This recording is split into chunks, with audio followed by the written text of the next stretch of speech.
Today I'm chatting to Whitney Hofacker, who is a lifelong experiential education enthusiast. So welcome, Whitney. I'd love you to share a little bit more about who you are and I guess why you do what you do. Thank you, Juliet. I'm happy to be here. Yes, so I started my kind of experience as a experiential educator through summer camps. And so I worked with young people since I was in high school and used to lead a social justice leadership camp for young people where they learned about kind of the differences in other people and specifically systemic challenges that folks from various race, class, sexual orientation experience. And so that exposed me to really building peace and justice among young people and seeing how that was a transformational experience for them. And then I moved into outdoor education. I'd say it's kind of a summary. I've always tried to find things that I love to do and how do I get paid to do that? How do I get paid to do something that I'm already doing, that I already love? So I was doing outdoor education with young women and doing kayaking, climbing, backpacking trips. And then I started working in independent schools in the US and running their experiential programs. So that looks like outdoor education, community service, global programs and travel and exchange. And I think I've always worked with young people and I've always found that age group to be really just open and hungry to open their world. Like they're just at an age where they're really ripe to try to hear from another adult who's not their parents about other ways of being and other ways of being in the world. And so that's been really, I wish I had that as a young person. I had little tastes of it. And so I think that really set me on a trajectory of trying to create that for young people. Yeah. I love that. I'm really interested in that the connection between the justice and peace work to moving into outdoor education. What was the driver between those two? Yeah, I think I tend to see things kind of in like there's the self, there's our community, and then there's kind of larger systemic global issues. And I think what I saw through the social justice work is that young people really developed a deep relationship for one another. They got to know each other on like a very beautiful human level. And because of that, they cared about that other person and they cared about things that affected that other person. And I think that for me, I also saw that same disconnect happening with our Earth, with our planet, with our environment, where I think my experience is that if you don't have a relationship with something, it's hard to care about it.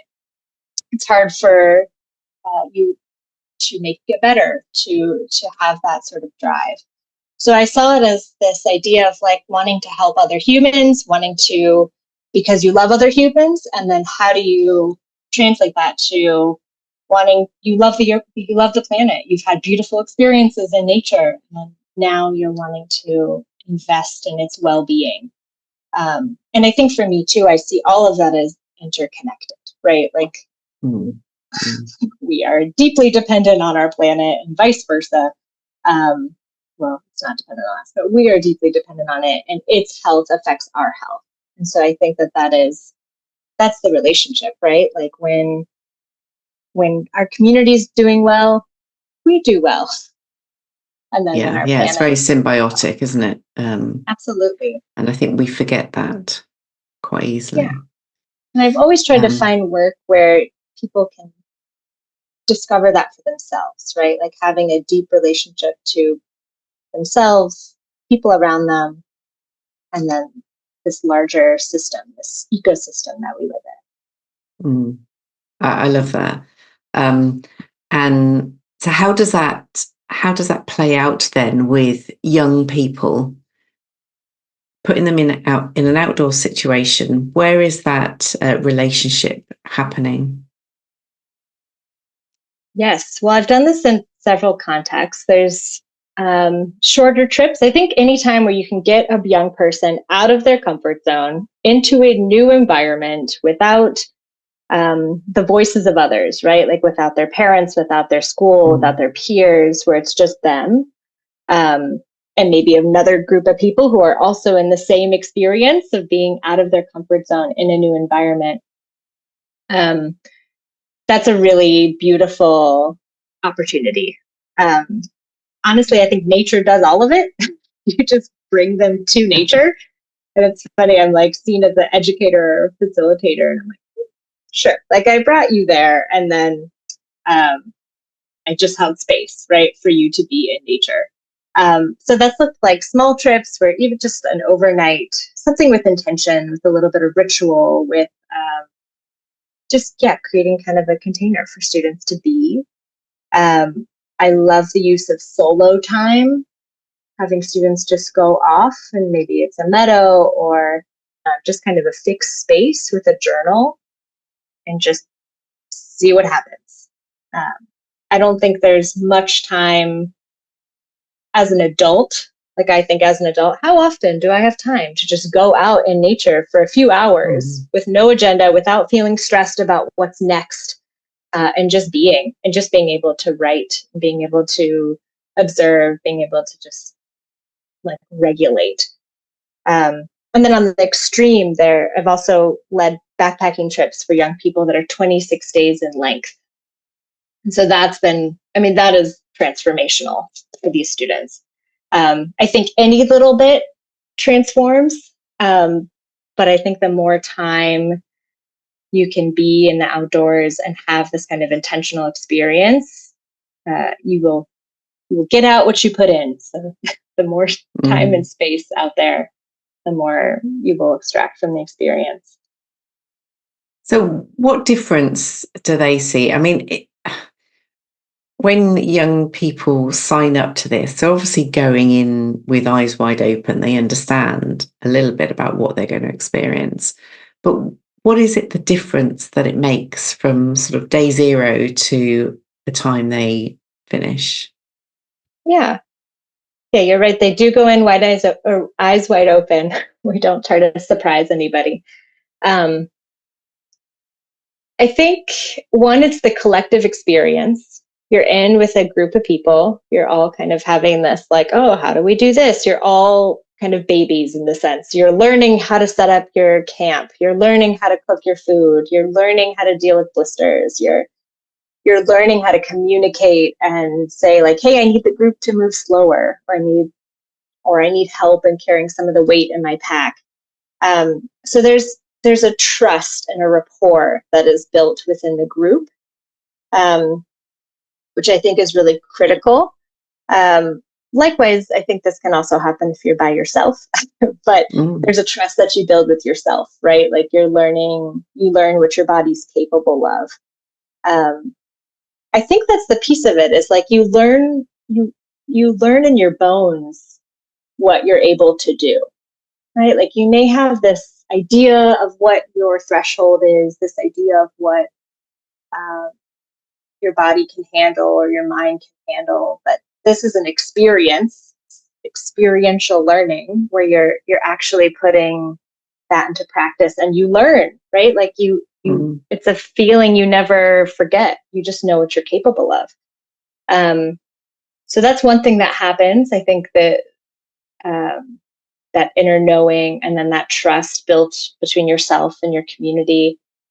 I also think that there's just kind of a regulation of the nervous system that happens too when you're following a natural cadence, natural cycle, and then like you're in the mountains, or you're you're watching the sunrise, watching the sun fall, you're sleeping really well because you're using your whole body, you're watching birds. Like there's a sense of just being part of something bigger. I think that's a piece of it too, is just understanding like how small we are in the world. When you're out in nature, you're like, oh wow, like there's both this feeling of insignificance and significance, which I think is really fascinating. It's this feeling of like, wow, the mountains are really big, nature is merciless, doesn't really care if I'm here or not, right? In terms of my survival. But there's also a significance, like our impact and how we can protect nature, how we can protect waters. We as humans have a huge impact on it. So it's a kind of a fun paradox. And one last thing I'll say about that is I think students or anybody out in nature also being in that cadence of nature, the rhythm of how the world actually is. I think for me, I get more disillusioned with the rat race or the story of what society is or should be or how we should be living our lives. I think that's really important. And sometimes that's hard when young people come back from a long immersion like that.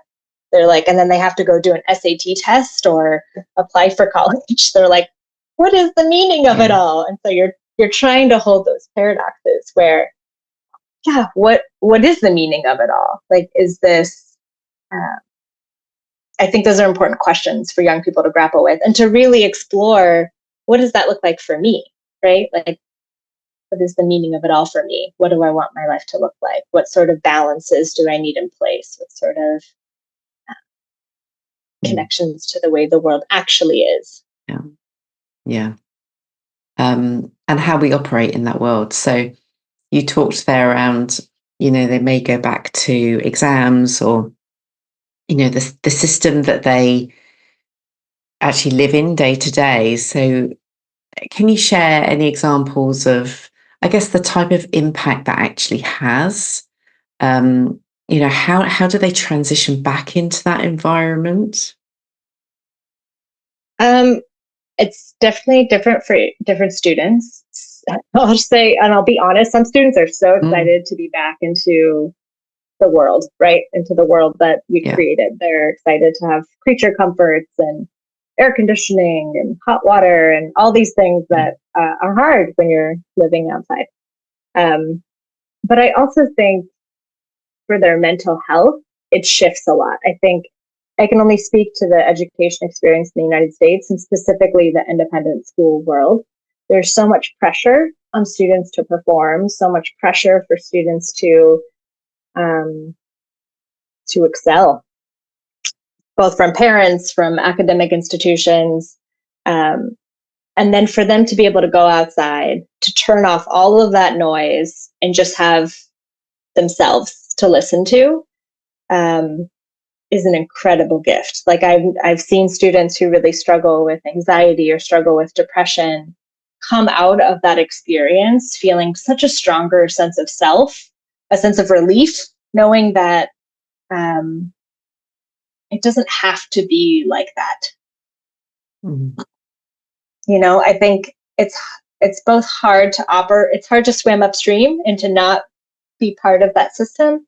But you can still you can either find moments where you're pulled out of it, or there's so many ways to live one's life, right? I think it exposes students to, sure, we've been kind of on this track to live our life this particular way, but there are so many ways and configurations. And if this made you feel good and this made you feel more like yourself than you've ever felt in your life, what does that say? And this has been my experience, right? Like when I've done outdoor adventures, and even when I've traveled globally by myself, I often say I never feel more like myself when I'm like completely alone and out of my element. That's when you are really able to hear your own voice. And I think that's something kids are missing. Like there's just noise, just a lot of noise. And so this is an opportunity for them to know what that feels like, when you don't have your cell phone, you don't have your social media notifications. Like it might be really scary at first. I was going to say, do people feel quite scared? I mean, because you see it in everyday life right now, I can't be without my phone in case someone needs to get hold of me, or, I just like the noise in the background, the music or the TV or something else. We're always listening to something. So is there a real fear of silence with people? Maybe I'm kind of old school in the sense that I think that if there's something that gives you anxiety about silence, or something that gives you anxiety about not having your phone, that's a juicy thing, right? Like that's something to look at. And that takes courage too. If something feels scary, or I'm sure that takes a lot of courage to look that face on and be like, what's that about? And so I think especially in these environments, like we know that happens. It's part of why, we scaffold it really well with a lot of group time where students can be alone, but then they can also have that evening ritual where they share with their peers what's going on, what their highs of the day were, what their lows were.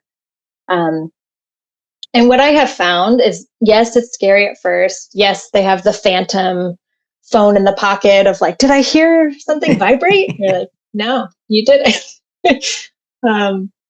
But there's a liberation, right? Like there's a freedom that comes when you can source all of that with yourself and the people around you in your environment. And I think it's critical that people experience that. And I think that's it's my theory of why people feel separated and alone, and one of my theories. Yeah, I agree. So if I may talk about the pandemic, because it's pretty much everywhere now. We're all talking about well-being, and the stats or the data's coming in now about people, but particularly about children in education, sort of post-education. It's still having a huge effect on young people. The pressures, the anxiety, the disruption that they had, which for most children in the Western world has been unheard of in our lifetimes, let alone their lifetimes. So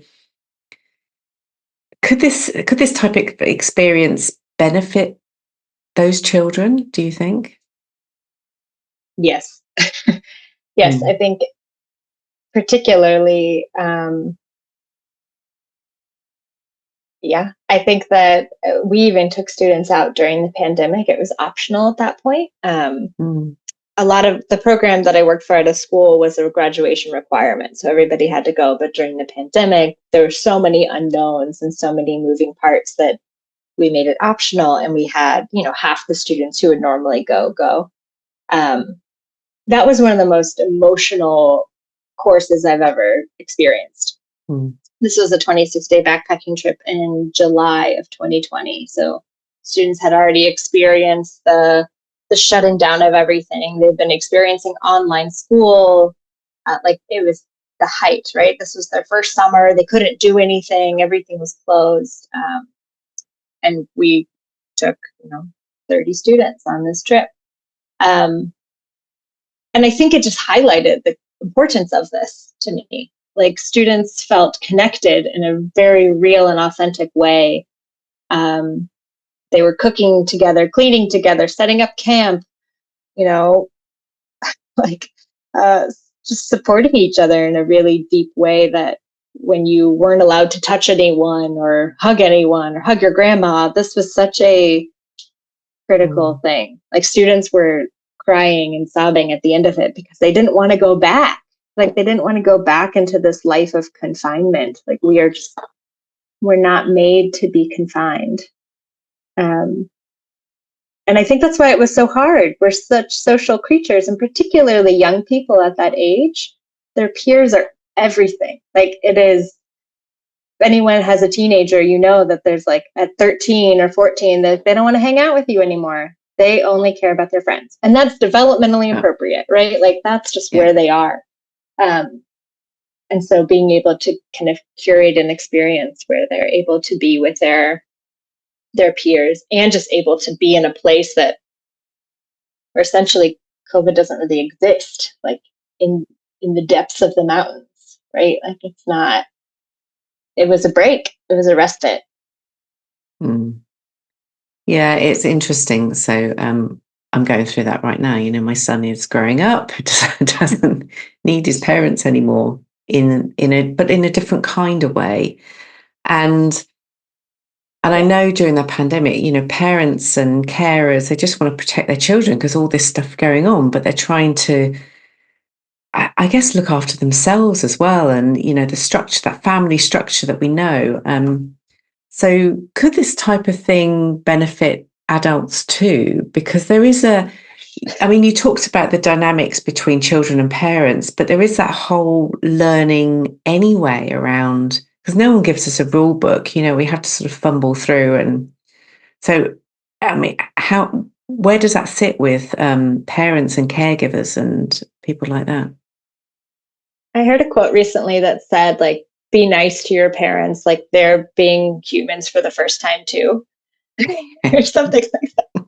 Where I was like, yeah, I'm not a parent, but I relate to that. Like even my own experience with my parents, where I'm like, oh, sometimes I feel disappointed that they're not doing better or X, Y, Z, and I'm like, it's their first time too, their first time humaning. And I think, yes, I think that these sorts of experiences are critical for adults too. I think, so much to say about this, and not just outdoor education, but any sort of experience where you as an adult are putting yourself out of your comfort zone, you're being courageous, you're taking a risk, you're doing it in community that feels held and supported and authentic. Like that's life-changing. And it is. Like I've seen a lot. I met a woman at the airport recently who's doing this remote year program where she's traveling for a year with a cohort, working remotely in a different country every month. It sounded incredible and courageous and like what an experience. And she was older and was like later in her career and was just like, I just want something different. I'm planning a women's trip with several of my girlfriends to do the Camino de Santiago. And I was kind of nervous to see if they would say yes to do it because it's a commitment. They have families, they have, you know, high stress jobs, and they all jumped on it. So I think that to say is like adults know the benefit of having this kind of time to just recalibrate, to reconnect, to reset. Like I think we as adults need that just as much. And how do we integrate that into our lives? Not everybody can take off a whole year and travel or take off 2 weeks and, you know, walk from city to city. I get that. But I think even little bits where you can just create a little time out in nature and just go journal on your favorite hillside somewhere and just see what happens. Or take yourself out on little dates. Right? Just you.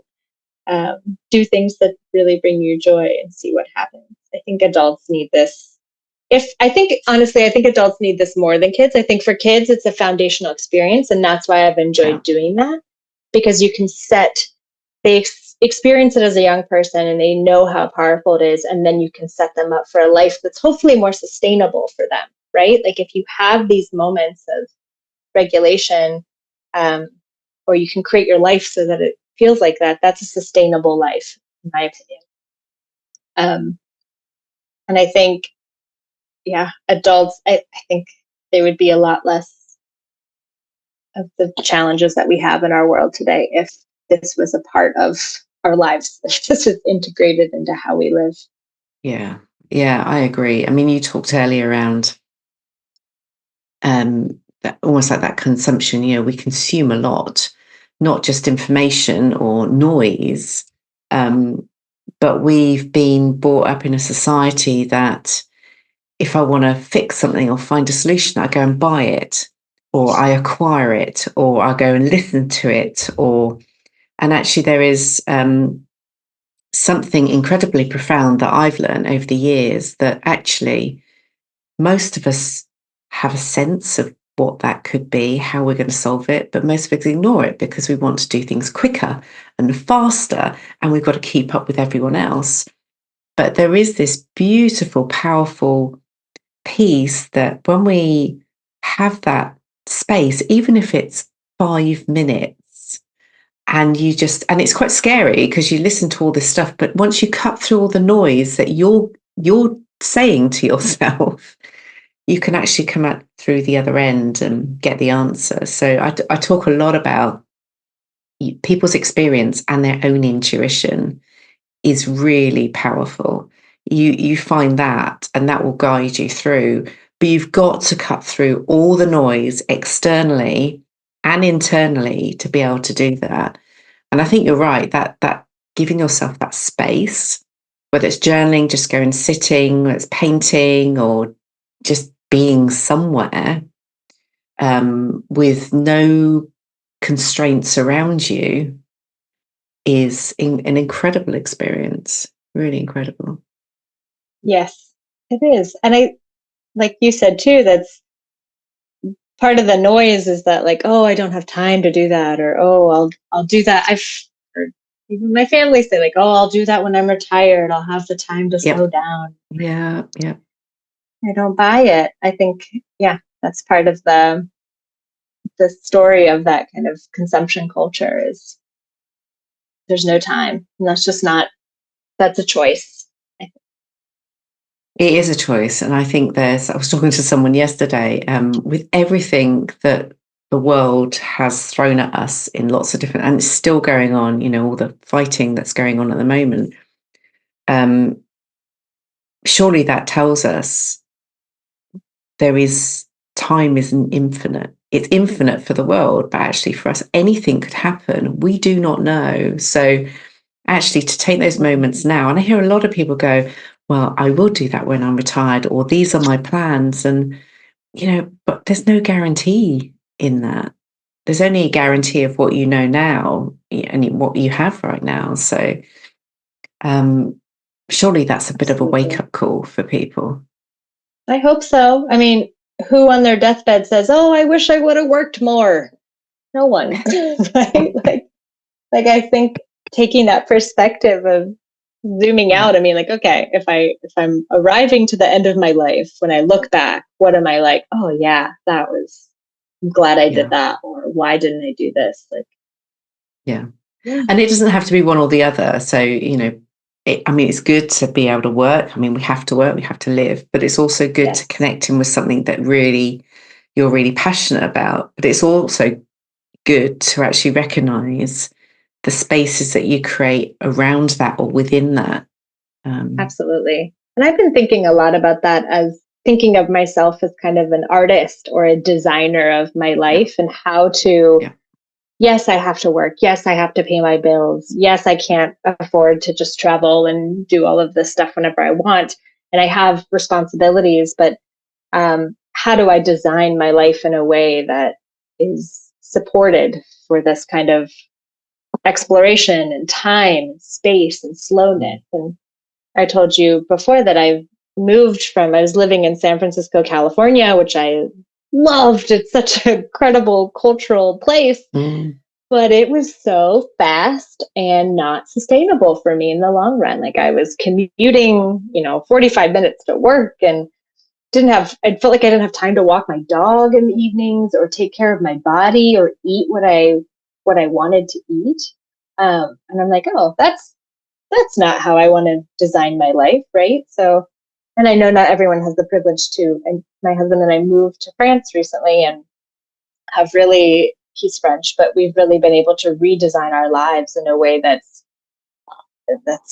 feels super sustainable. Like I am working afternoons and evenings, and I have the morning free to walk, to write, to paint, to do whatever I want, which is such a gift. And I think I'm just trying to think of folks that live in these kind of higher higher paced places or expensive places, what are ways to design your life that can accommodate this need, this birthright, I think.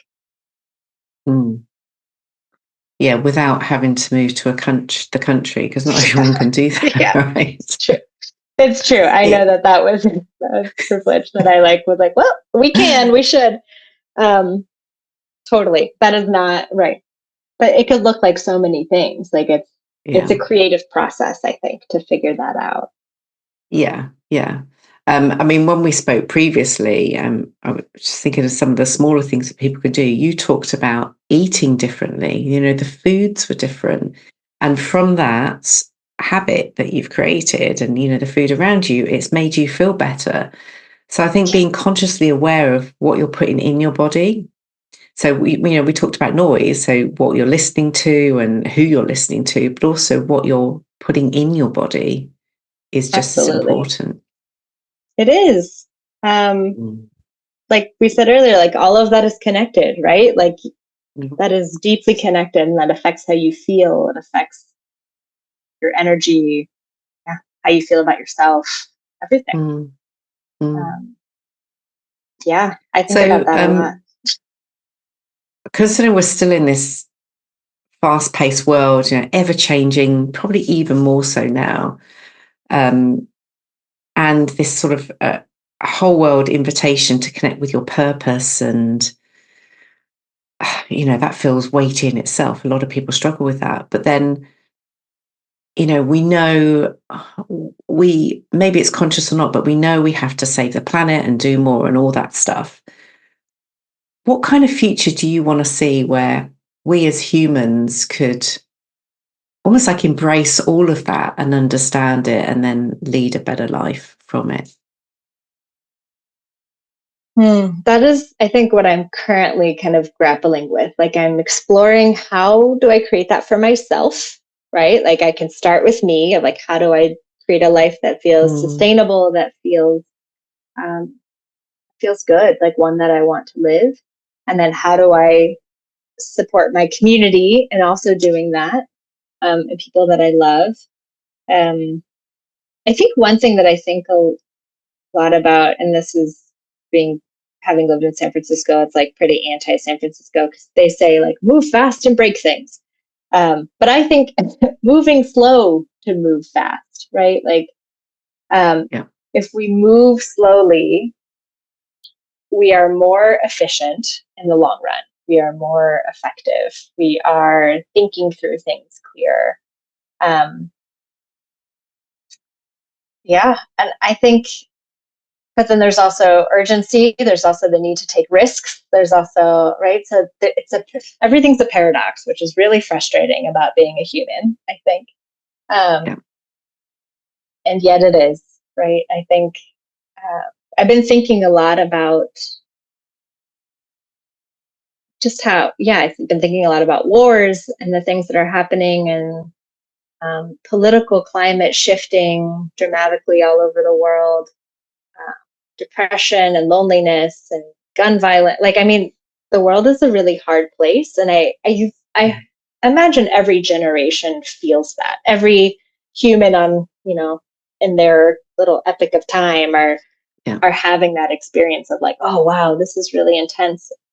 And I wonder, from a historical perspective, is this just part of it, or is this actually a very intense moment?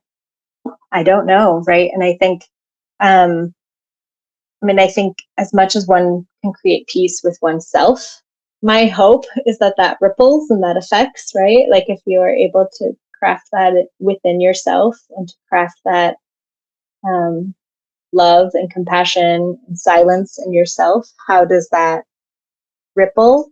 How do you curate that for other people? I don't know. I wish we could do this with world leaders.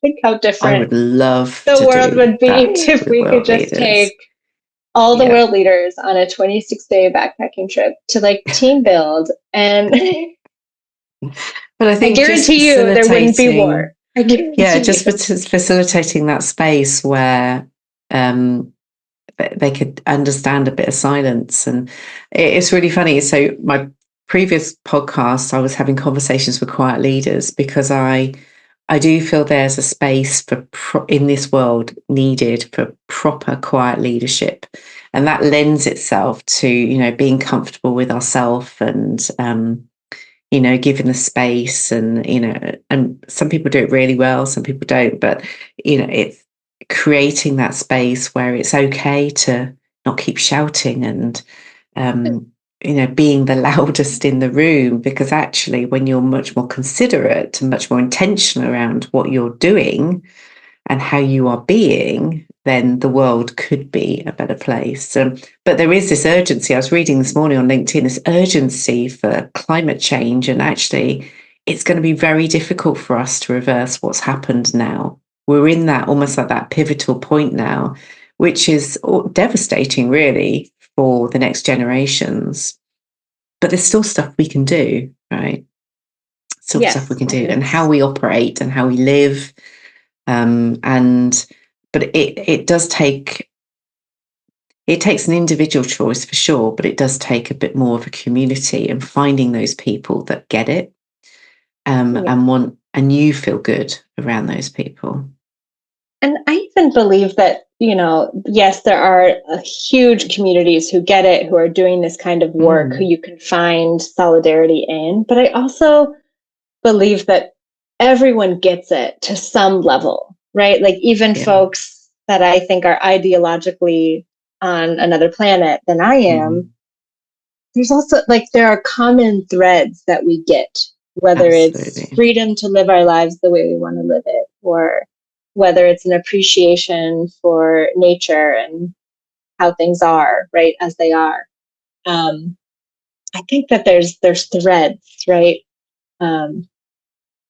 And that's the thing, that's what I'm always trying to figure out, is how do we both build ourselves up in our communities that are, kind of echo chambers where we can feel stronger, and then also how do we reach beyond that? How do we find those threads and listen to other people and meet them where they're at? And I think that's going to be, to me, that is the root of all peace and justice work. And how do we do that? How do we, I mean, you mentioned some listening, and I think just having experiences together, but I think only we could just get everybody in the same room, do this same retreat together. I think it would be life-changing, and not necessarily bringing people to my side or your side per se, but I think just an understanding, a commonality. I wonder if there's something about identity, because the world likes labels. We'd love to put a label on somebody, and which irritates me, because you don't have one label, right? You are much more than what you initially think. So you're much more, I talk about a lot, you're much more than a job title. I think if you took away that label and you understand the person, so you could be talking to someone who's a CEO of an organization, what they love to do is beekeeping, or spending time in the garden, or doing some painting, or going traveling, or that's the rich experience. I think we need to go beyond the initial layer of what we see and understand those people, because that's where you talk about people understand it in lots of different levels of what we're going through in the world. But it is beyond the title and the place that we may work and do. It's about how we operate in our lifetime.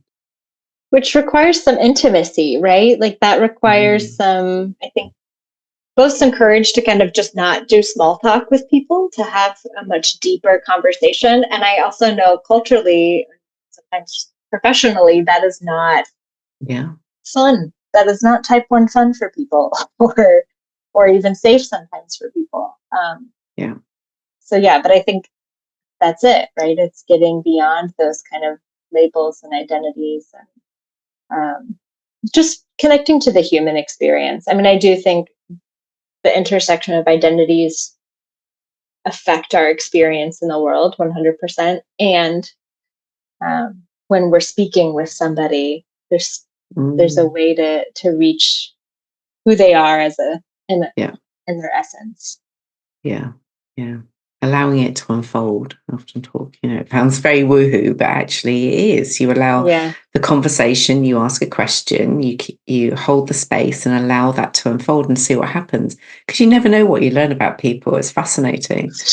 But it takes curiosity, right? Like, you're a curious person, and maybe therefore you've learned a lot. Yeah, we have to learn to be curious again, like children, like the young people that you work with. But you see that from young children growing up, they enter a system of education, and some schools teach them to be curious, but in a confined way. Other schools, they don't have that opportunity. But allowing that curiosity, and yes, predominantly a lot of it's through tech right now, but that's okay as long as you're remaining curious around it and, experiencing that. But that's where it starts, the curiosity. 100%. And I think, to bring that back to education, that is something that I think experiential education in particular really fosters. And when it's done well, it's driven by students. It's student centered, right? Like, they are deciding what they're learning or how they're learning it, all within structure and support from educators. But I think feeding that curiosity is key, because, like, as you're saying, it ripples out into your adulthood, right? Like, do you care about other people and their experience? And professionally, do you care about how this thing actually works, how this entire strategic plan works, so that you can actually, find where you fit into it? Like, there needs to be curiosity. And I think our current, the current models of education, or the more traditional models of education, kind of squash that, which I'm working to infiltrate that a bit. How do we integrate it in small ways, right? Where there's student choice, student design, and that makes a lasting impression and impact.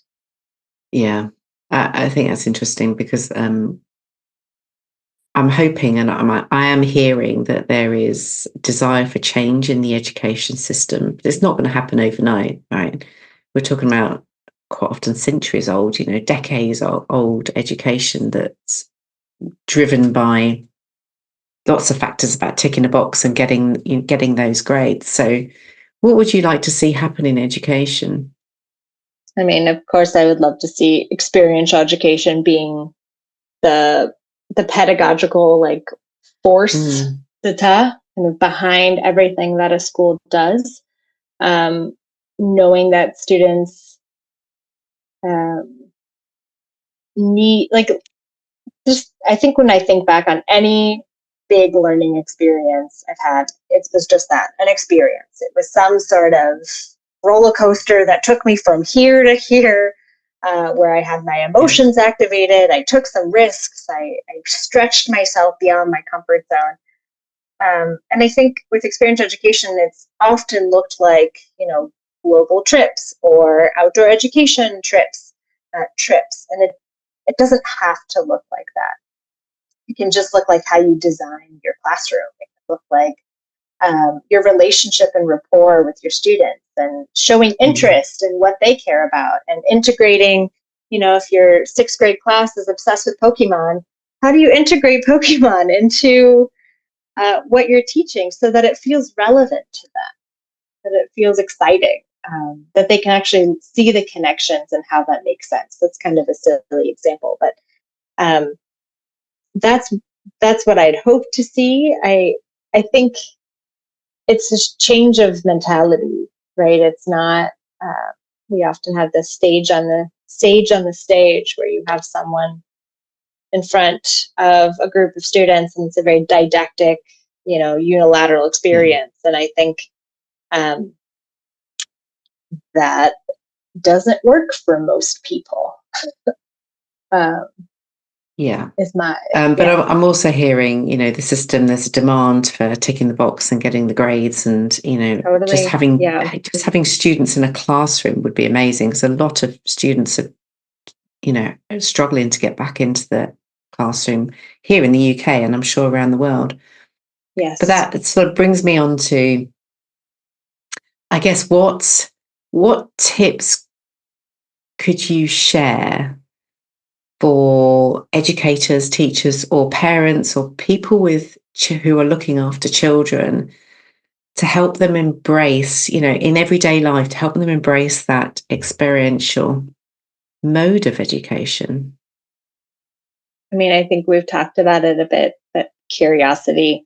I think curiosity can be a really, it can go further than we think it can, just by asking questions, by getting to know our students, knowing what excites them. And I think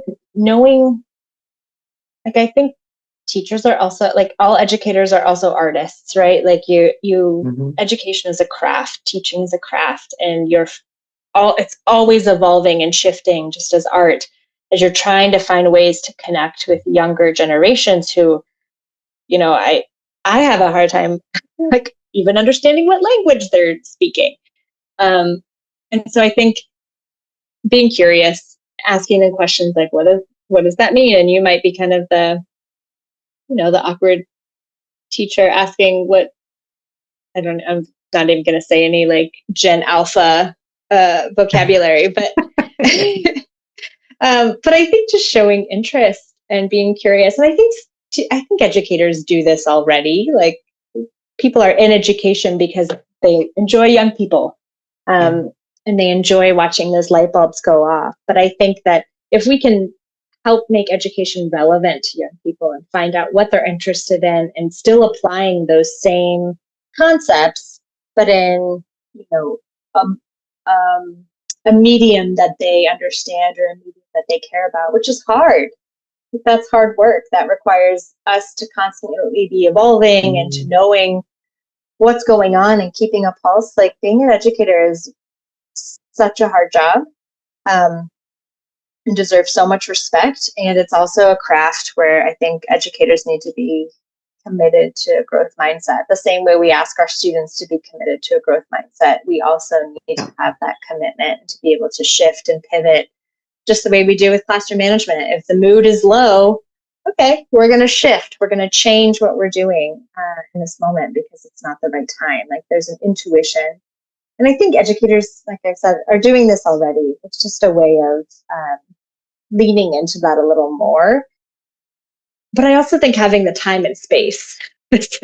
Again, we go back to time and space, where there's all these pressures for educators and students to do X, Y, Z, right? And it feels like another thing being added. But I was an administrator in a school, and I think if we're able to provide structured boundaries, to be like, all right now we are talking about like getting to know our students and how we're going to do that, and redesigning a lesson that is relevant to them in this way, doing that collaboratively. I think that is what's needed. And I think the educators already know what their students need, right? And so how do we then just protect some time and space for them to be able to execute that and plan that? I think that's the biggest issue, is there's just so many pressures, and there's this narrative that there's no time. But again, that's a choice. And I think it requires, it's hard to steer a ship that's, going this way with a lot of momentum, to be like, wait, hold on. Like, let's slow it down. Let's make sure that we're rolling out this well, that we've thought through the consequences, that we have the support structures in place, which just requires slowing down, giving people time and space to do that. That's easier said than done, for sure. Yeah, for sure. Start small. Yeah. I love that. That was a beautiful note to end on. Thank you so much, Whitney. Yeah. Thank you for your time, and thank you for your great questions.